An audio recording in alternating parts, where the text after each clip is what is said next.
Essere o avere? Ti viene il mal di testa quando devi scegliere tra questi due verbi? Non ti preoccupare, oggi ti aiuto io. Ciao a tutti e benvenuti a un nuovo video. Io sono Stefano e sono un insegnante di italiano per stranieri. Nel video di oggi, una volta per tutte, ti spiegherò come fare a scegliere tra essere e avere. Ti darò le regole basi, quelle fondamentali che devi conoscere per fare la scelta giusta. Però prima di iniziare devo chiederti un piccolo favore, quello di lasciare un bel mi piace. Questo mi aiuta tantissimo. Quindi se vuoi supportare il mio lavoro e vuoi che altre persone scoprano il mio canale, devi soltanto mettere mi piace. Davvero, questo aiuta tanto tanto tanto. E non dimenticare anche di iscriverti al canale, così che rimarrai aggiornato su tutti i contenuti che pubblicherò. Benissimo, adesso possiamo iniziare con il video di oggi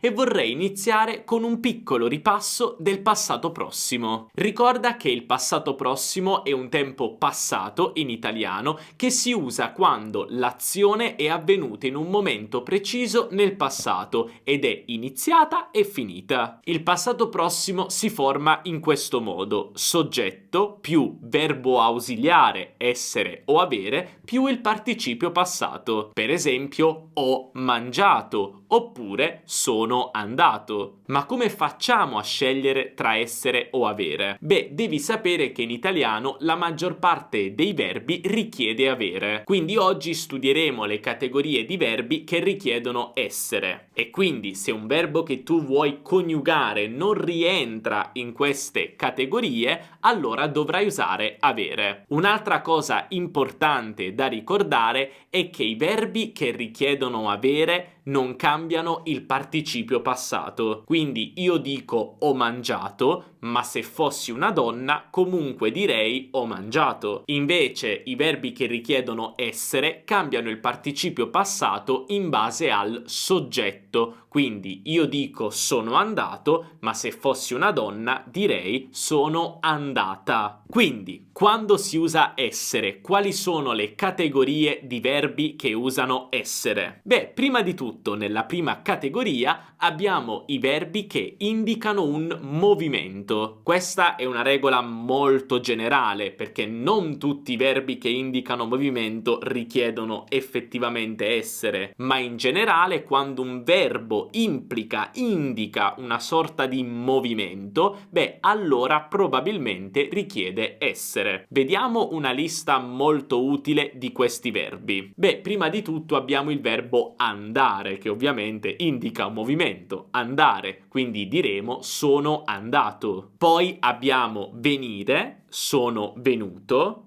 salire, sono salito, scendere, che attenzione ha un participio passato irregolare, sono sceso, cadere, sono caduto, partire, sono partito, entrare, sono entrato, uscire, sono uscito, tornare o ritornare, sono tornato o ritornato, sono la stessa cosa, arrivare, sono arrivato. Ti faccio alcuni esempi utilizzando questi verbi. Sono andato a fare shopping con mia sorella. Sono tornati a casa alle 2. Sono arrivato in ritardo al lavoro. Quindi generalmente i verbi di movimento richiedono essere, però come ti ho detto non è sempre così. Per esempio il verbo camminare, che ovviamente è un verbo che indica un movimento, non richiede essere, ma avere. Infatti si dice ho camminato. Quindi la regola non è sempre fissa, però sicuramente è un'ottima base di partenza. Adesso passiamo alla seconda categoria, verbi che non indicano nessun movimento. Sì, lo so, è praticamente l'opposto della categoria precedente. Quindi quando abbiamo un verbo che indica, descrive il fatto che noi stiamo fermi nello stesso posto, useremo essere. I verbi in questa categoria sono 3. Stare, sono stato, rimanere, sono rimasto, è irregolare,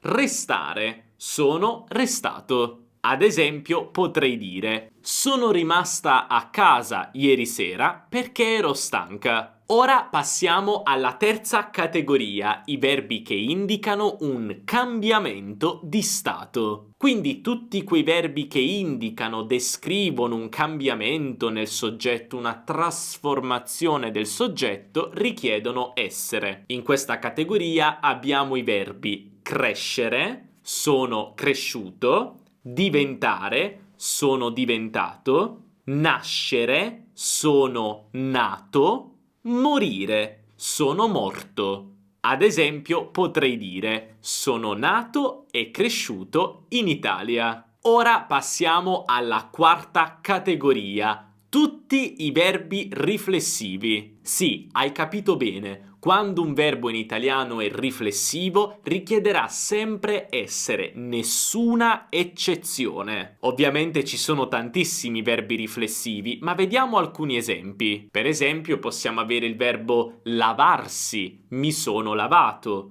vestirsi, mi sono vestito, divertirsi, mi sono divertito. E adesso passiamo alla quinta e ultima categoria, il verbo essere. Sì, hai capito bene, il verbo essere stesso richiede essere come ausiliare. Ora però ricorda che il participio passato di essere è stato e anche il participio passato di stare è stato, quindi essere e stare condividono lo stesso passato prossimo. Ovviamente però possiamo capire quale verbo stiamo usando in base al contesto. Per esempio, sono stato in silenzio per tutta la sera. In questo caso capisco che sto usando il verbo stare. Oppure, sei mai stato in Italia? Beh, in questo caso sto usando il verbo essere. E quindi, se il vostro verbo non rientra in nessuna di queste categorie di cui abbiamo appena parlato, allora dovrai usare avere. Prima di lasciarti però voglio consigliarti un altro video che ho fatto su questo argomento, che però è un video più avanzato. Se vuoi guardarlo e approfondire la scelta dell'ausiliare, puoi guardare questo video cliccando come sempre sul link qui sotto in descrizione. Se hai qualche domanda o qualche dubbio, ovviamente scrivila nei commenti e ti risponderò il prima possibile. Noi per il video di oggi abbiamo finito. Un abbraccio dall'Italia. Ciao!